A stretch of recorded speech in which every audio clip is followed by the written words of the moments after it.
উচ্চ মাধ্যমিক চতুর্থ সেমিস্টারের সংস্কৃত বিষয়ের তোমাদের যে পাঠ্যাংশটি রয়েছে বনেচর ভাষণম, সেই বনেচর ভাষণমের বাকি যে 5টি শ্লোক রয়েছে সেই 5টি শ্লোক আমরা আলোচনা করব।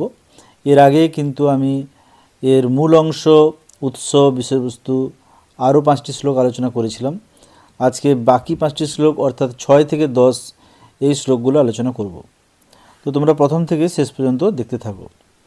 তো প্রথম যে 6 নম্বর শ্লোকটি রয়েছে সেটা হচ্ছে তথাপি জিহ্ম স ভবজ্জিগীষয়া তনতি শুভ্র গুণসম্পদা যশ সমুন্নয়ন ভূতিম অনার্য সঙ্গমাদ বরং বিরোধপি সমং মহাত্মভি।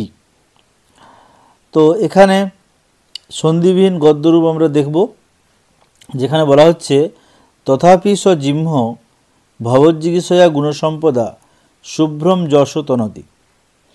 বাংলা হবে তথাপি অর্থাৎ তবুও, তথাপি অর্থাৎ তবুও সজিহ্ম, সজিহ্ম বলতে এখানে সেই কুটিল, কুটিল বলতে দুর্যোধন, ভবজ্জিগীষয়া গুণসম্পদা অর্থাৎ ভবজ্জিগীষয়া আপনাকে জয় করার ইচ্ছায়, শুভ্রম যশং তনতি গুণসম্পদের দ্বারা শুভ্র বা নির্মল যশতনতি যশ বিস্তার করছেন। তাহলে অর্থ কী দাঁড়াচ্ছে? তবুও সেই কুটিল দুর্যোধন আপনাকে জয় করতে ইচ্ছায় নিজের গুণগরিমা বা ভালো গুণগুলির দ্বারা নির্মল যশ বিস্তার করছেন। অর্থাৎ তিনি জনগণের কাছে নিজের গুণের গরিমা প্রকাশ করছেন। আবার বলা হচ্ছে ভূতিম সমুন্নয়ন মহাত্মভি সমং বিরোধপি অনার্য সঙ্গমাত বরম। অর্থাৎ নিজ ব্যক্তির সঙ্গে ভূতিম মানে নিজের কল্যাণ বা উৎকর্ষ, সমুন্নয়ন মানে উন্নতকারী, মহাত্মভি মানে মহাত্মগণের, সমম অর্থাৎ সঙ্গে, বিরোধপি বিরোধ, অনার্য সঙ্গমাত বরম দুর্জনদের সংসর্গ অপেক্ষায় ভালো। অর্থাৎ মূল অর্থ হচ্ছে যে নিজ ব্যক্তির সঙ্গে মিত্রতা অপেক্ষায় স্বীয় উন্নতি বিধায়ক মহাত্মদের সঙ্গে বিরোধ বরং ভালো। নিজ ব্যক্তি যারা ক্ষতি চায় সেই সমস্ত ব্যক্তিদের সঙ্গে মিত্রতার অপেক্ষায় যারা নিজের উন্নতিকামী ব্যক্তি সেই সমস্ত মহাত্মগণ তাদের সঙ্গেও বিরোধ ভালো। তো এটাই হচ্ছে বনেচরের বক্তব্য। দুর্যোধন সম্পর্কে তিনি একটি গুরুত্বপূর্ণ বার্তা দিলেন, আর কিভাবে তিনি ব্যবহার করছেন মিত্রদের সঙ্গে মিত্রতা, আর কিভাবে তিনি মহাত্মাদের সঙ্গে ব্যবহার করছেন সেই সমস্ত বার্তাই কিন্তু এখানে 6 নম্বর শ্লোকে রয়েছে। এবারে আমরা দেখে নেব 7 নম্বর শ্লোক। তো 7 নম্বর শ্লোকে বলা হচ্ছে অশক্তম অশক্তয়ম আরাধয়ত যথাযথং বিভজ্য ভক্ত্বা সমপক্ষপাতয়া গুণানুরাগদিব সক্ষম ইবান ন বাধ্যতে ত্রিগণ পরস্পরম। তাহলে আমরা সন্ধিহীন গদ্যরূপ পাঠে যাব। বলা হচ্ছে যথাযথম বিভজ্য সমপক্ষপাতয়া ভক্ত্বা অশক্তম আরাধয়ত। তাহলে কি বলা হচ্ছে যে যথাযথম অর্থাৎ যথাযথ বিভজ্য বিচার করে, সমপক্ষপাতয়া পক্ষপাত শূন্য রূপে, ভক্ত্বা অর্থাৎ ভক্তি সহকারে, অশক্তম মানে নিরাসক্তভাবে, আরাধয়ত মানে তিনি সেবা করছেন। তাহলে এখানে দুর্যোধন কিভাবে ব্যবহার করছেন প্রজাদের সঙ্গে? না, যথাযথভাবে বিচার করে পক্ষপাতহীন হয়ে কারো প্রতি তিনি পক্ষপাতিত্ব করছেন না, আর কি করছেন? শ্রদ্ধা সহকারে অনাসক্তভাবে তিনি কিন্তু সবার সেবা করছেন। তারপরে কি বলা হচ্ছে? তারপরে বলা হচ্ছে ত্রিগণ, অশ্ব মানে দুর্যোধনের ত্রিগণ অর্থাৎ ধর্ম অর্থ কাম, এই তিনটিকে ত্রিগণ বা ত্রিবর্গ বলা হয়েছে। গুণানুরাগাত গুণের অনুরাগবশত, সক্ষম মানে বন্ধুত্ব, ইবান প্রাপ্ত হয়ে, ইব পরস্পরম যেন পরস্পর একে অন্যকে ন বাধতে না বাধা দেয়। অর্থাৎ মূল অর্থ হচ্ছে ত্রিবর্গ অর্থাৎ ধর্ম অর্থ কাম, এটা কিন্তু ভালো করে মনে রাখবে। ত্রিবর্গ বলতে কি বলা হয়েছে না ধর্ম অর্থ কাম, তার গুণে অনুরাগবশত বন্ধুত্ব সূত্রে আবদ্ধ হয়েই যেন পরস্পরকে বাধা দিচ্ছে না।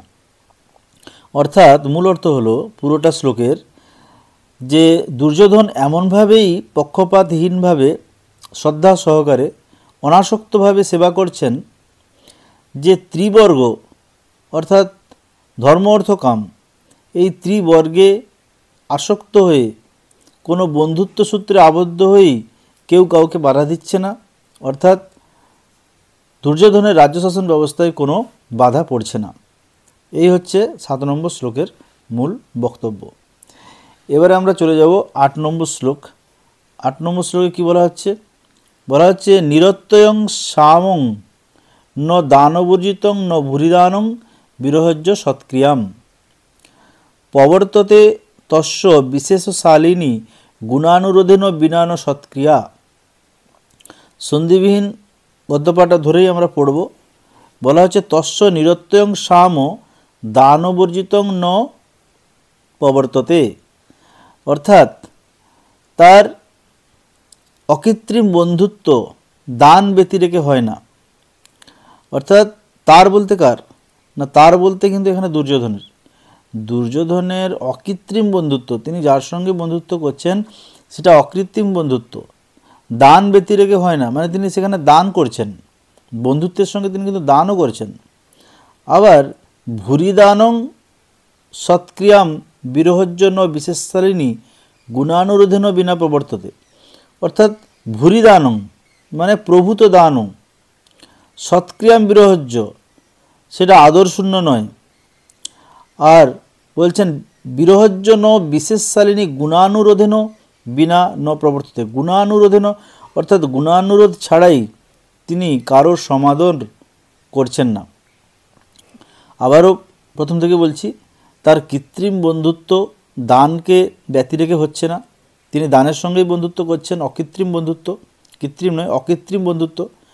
আবার প্রভূত দানও অর্থাৎ ভূরি দান সেটা কখনো আদরশূন্য নয়, তিনি যেখানে অনেক দান করছেন যথেষ্ট সমাদরের সঙ্গে দান করছেন, যাতে তার গুণ না তাকে ছাড়িয়ে যায় এবং তাকে কেউ যাতে সমাদর করে না সেরকম তিনি কাজ কিন্তু করছেন না, অর্থাৎ তিনি সমাদরের সঙ্গে সমস্ত কাজই করছেন।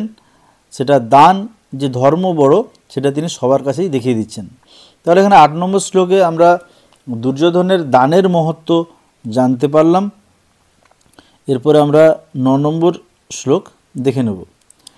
9 নম্বর শ্লোক কী বলা হয়েছে না, মহৌযস মানধনা ধনার্চিতা ধনুর্ভূত সংযতি লব্ধ কীর্তয় ন সংযতা তস্য ন ভিন্নবৃত্তয় প্রিয়ানি বাঞ্ছন্তি শুভি সমিহিতুম।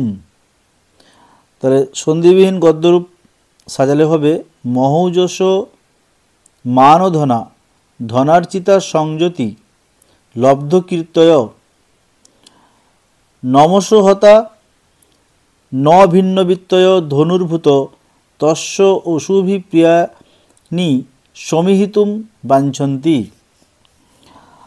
অর্থাৎ এখানে যেটা বলা হয়েছে মহৌযস মানে মহাবলশালী বা মহাবলবান, মানধনা অর্থাৎ আত্মাভিমান সম্পন্ন, ধনার্চিতা অর্থাৎ অর্থ দ্বারা সম্মানিত, সংযতি লব্ধ কীর্তয় যুদ্ধে লব্ধ কীর্তিস্বরূপ, ন সংযতা পরস্পর দলবদ্ধ নয়, ন ভিন্নবৃত্তয় পরস্পর বিরুদ্ধাচারী নয়, ধনুর্ভূত এরকম ধনুর্ধর বা এখানে সৈন্যদের কথা বলা হয়েছে, অশুভি অর্থাৎ প্রাণ দিয়েও অশ্ব প্রিয়ানি দুর্যোধনের প্রিয় কাজগুলি সমিহিতুম বঞ্চন্তি অর্থাৎ সম্পন্ন করতে চায়।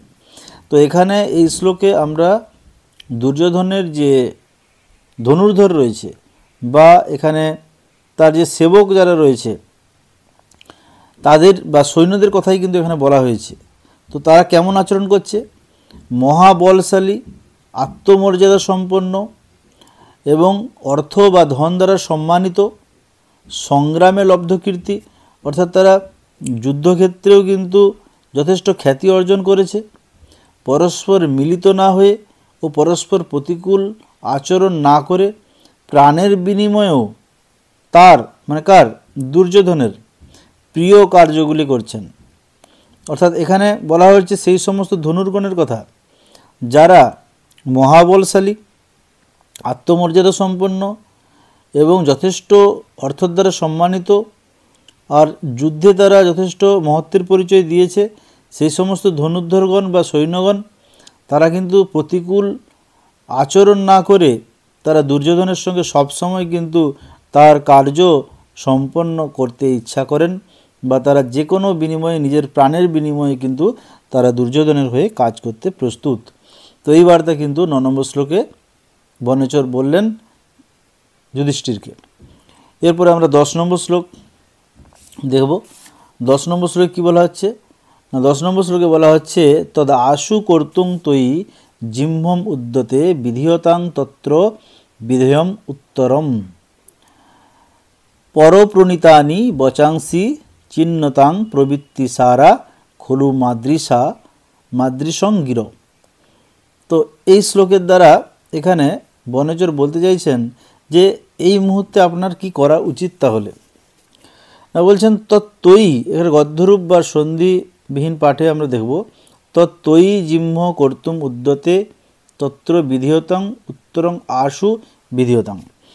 তো বলছে যে তাই অতএব আপনার প্রতি কপটাচরণে উদ্যত তার অর্থাৎ দুর্যোধনের বিষয়ে যথাযোগ্য প্রতিবিধান ব্যবস্থা আপনাকে কিন্তু করতে হবে। আর কি পরপ্রণীতানি বচাংসি চিহ্নন্তাম মাদৃশাং গিরো প্রবৃত্তি সারং খলু। অর্থাৎ যে আমাদের অপরের কথাবার্তা সংগ্রহকারী আমার মতো লোকদের কথার কেবল সারবাক্য এই কথা। অর্থাৎ আমরা অপরের কথিত বাক্য সংগ্রহ করে থাকি। এখানে কি বলছেন আমরা বলতে কারা না, আমরা বলতে বনেচরের মতো ব্যক্তি। তারা কি করে না সংবাদটা নিয়ে আসে, অর্থাৎ বাক্য সংগ্রহ করে থাকে। আমাদের কথার একমাত্র সার বার্তা হচ্ছে সংবাদ। তো আমাদের কাজ হচ্ছে সংবাদ বা বার্তা পরিবেশন করা। তাই এখানে বনেচরের শেষ বক্তব্য বা শেষ ভাষণ হচ্ছে কি না কপটচারণ করতে উদ্যত দুর্যোধনের প্রতি যথেষ্ট প্রতিবিধানের ব্যবস্থা আপনাকে করতে হবে। যখন আপনার প্রতি কপটাচরণ করতে উদ্যত হবে দুর্যোধন, তখন আপনি অবশ্যই তার প্রতিবিধানের চেষ্টা করবেন। আর আপনি সজাগ থাকুন, কেননা আমাদের কথা উপরে নির্ভর করেই কিন্তু আমরা কেবল বার্তা বা সংবাদ প্রেরণ করতে পারি, এর থেকে বেশি কিন্তু আমরা করতে পারি না।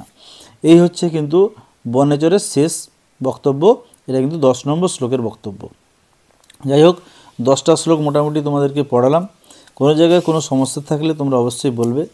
এই প্রত্যেকটা শ্লোকের তোমরা ব্যাকরণ অংশ অর্থাৎ সন্ধি বা প্রতিশব্দ, শব্দার্থ, কারক বিভক্তি এগুলো তোমরা অবশ্যই করবে। এখানে টেক্সচুয়াল গ্রামারও কিন্তু প্রশ্ন পড়বে। তো এর পরের ভিডিওতে আলোচনা করব এখান থেকে 2 নম্বরের প্রশ্ন।